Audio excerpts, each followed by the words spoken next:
Bayangkan jika Anda adalah salah satu dari jutaan umat Islam di Indonesia yang telah mengantre puluhan tahun untuk bisa menunaikan ibadah haji.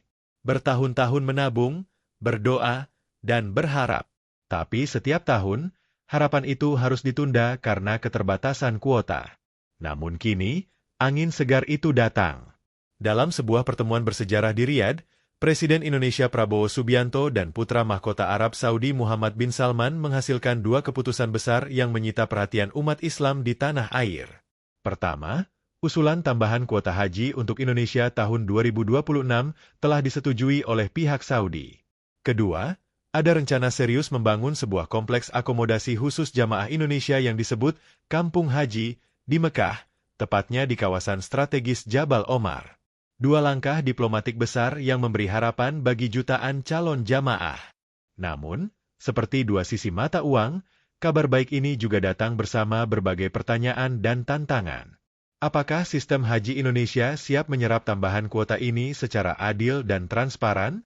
Dan apakah proyek Kampung Haji benar-benar akan menjadi solusi bagi pelayanan haji kita, atau justru akan menjadi ladang baru untuk proyek-proyek bermasalah yang hanya menguntungkan elit tertentu? Sebelum kita bahas lebih lanjut, mari sejenak ambil bagian dalam perjuangan informasi ini. Jangan lupa untuk menekan tombol like, subscribe, dan nyalakan lonceng notifikasi agar kamu tidak tertinggal isu-isu penting yang menyentuh langsung kehidupan umat dan masyarakat. Tinggalkan komentar jika kamu punya pendapat, kritik, atau harapan. Karena disinilah suara rakyat biasa bisa menggema, menyuarakan kebenaran dari bawah.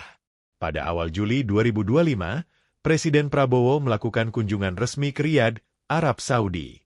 Dalam pertemuan tingkat tinggi dengan putra mahkota Muhammad bin Salman, dibahas berbagai sektor kerjasama bilateral antara dua negara dengan penduduk muslim terbesar dan negara penjaga dua tanah suci Islam.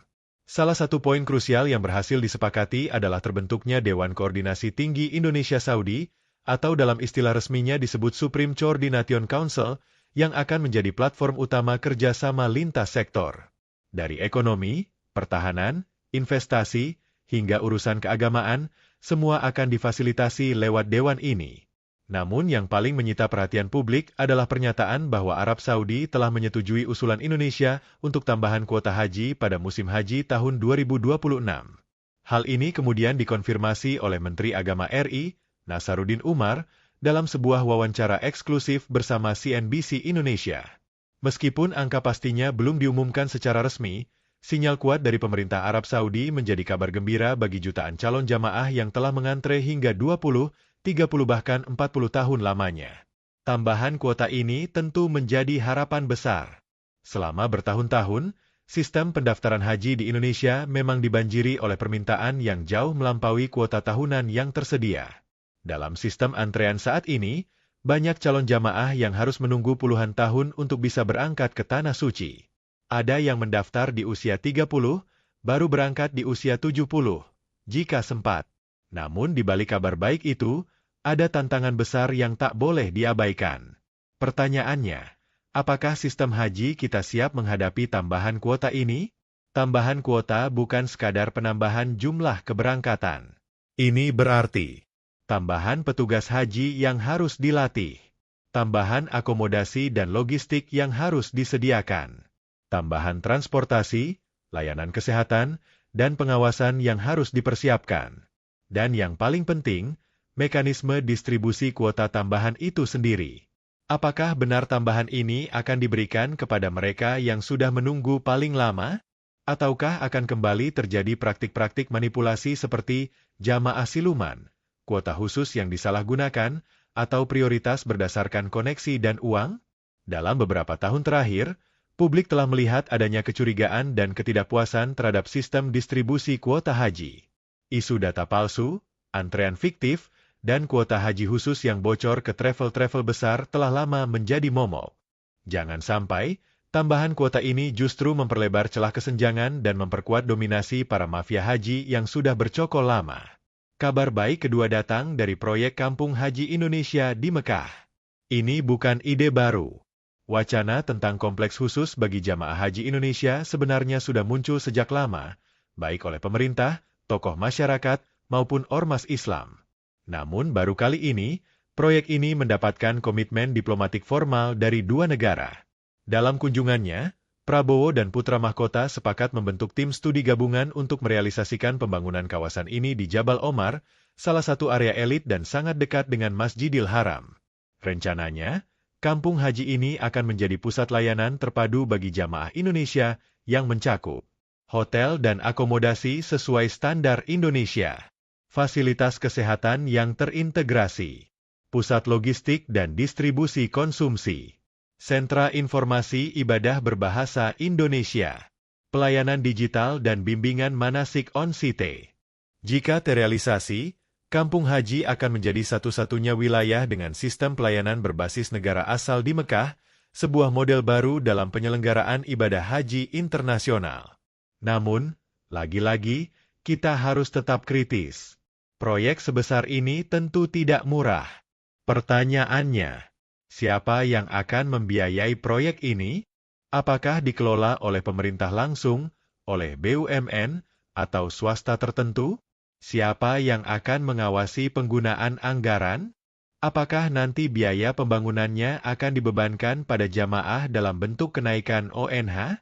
Kita tidak ingin kampung haji ini menjadi proyek yang hanya indah di atas kertas, tapi bobrok dalam pelaksanaan. Apalagi, dalam sejarah pembangunan Indonesia, terlalu banyak proyek bernilai triliunan yang akhirnya terjerat kasus korupsi. Maka, transparansi sejak awal sangat penting. Publik harus tahu siapa yang terlibat. Harus ada audit rutin. Dan yang paling penting, proyek ini benar-benar untuk kepentingan jamaah haji, bukan untuk memperkaya elit tertentu. Dua kabar ini, tambahan kuota dan kampung haji, adalah momentum besar. Tapi juga sekaligus ujian baru bagi bangsa ini. Mampukah kita menjaga semangat reformasi pelayanan haji? Ataukah justru jatuh pada lubang yang sama? Manipulasi, ketimpangan, dan proyek siluman? Kita tidak ingin jadi bangsa pesimis. Tapi kita juga tidak boleh jadi bangsa yang mudah terlena oleh janji-janji diplomatik. Publik punya peran penting dalam mengawal proses ini. Mulai dari menanyakan transparansi, ikut memantau proses distribusi kuota, hingga meminta laporan berkala tentang progres kampung haji. Karena jika kita diam, maka peluang untuk disalahgunakan sangat besar. Kita harus memastikan bahwa setiap tambahan kuota benar-benar diberikan kepada mereka yang pantas. Setiap pembangunan dilakukan demi kepentingan umat. Setiap proyek diawasi dan dilaporkan secara terbuka. Kita percaya bahwa perubahan bisa dimulai dari informasi, dari kesadaran, dari suara-suara kecil yang terus bersatu, membentuk gema besar.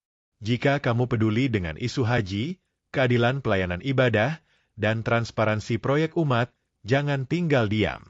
Klik subscribe, nyalakan notifikasi, dan bagikan video ini ke rekan, keluarga, dan kelompok pengajianmu. Mari kita bentuk gerakan pengawasan publik yang kuat, dengan cinta, dengan ilmu, dan dengan doa. Di akhir video ini, mari kita panjatkan doa bersama. Ya Allah, Tuhan yang Maha Pemurah, limpahkan kepada kami kesehatan yang baik, rezeki yang halal dan penuh keberkahan, keluarga yang penuh kasih dan damai, anak-anak yang syolih, berilmu, dan bertakwa, dan berikan kami kemudahan untuk menjejakkan kaki di tanah suci, untuk menunaikan haji dan umrah, menuju Raudhah dan makam Nabi MU dengan tenang dan lancar, tanpa hambatan, tanpa utang, dan tanpa kedukaan. Labbaik Allahumma labbaik, kami rindu ya Allah, mudahkan jalan kami ke Baitullah. Amin ya Rabbal Alamin. Terima kasih telah menyimak video ini sampai akhir. Kami akan terus menyuarakan suara dari akar rumput, dari rakyat biasa, demi perbaikan yang hakiki. Sampai jumpa di video berikutnya. Wassalamualaikum warahmatullahi wabarakatuh.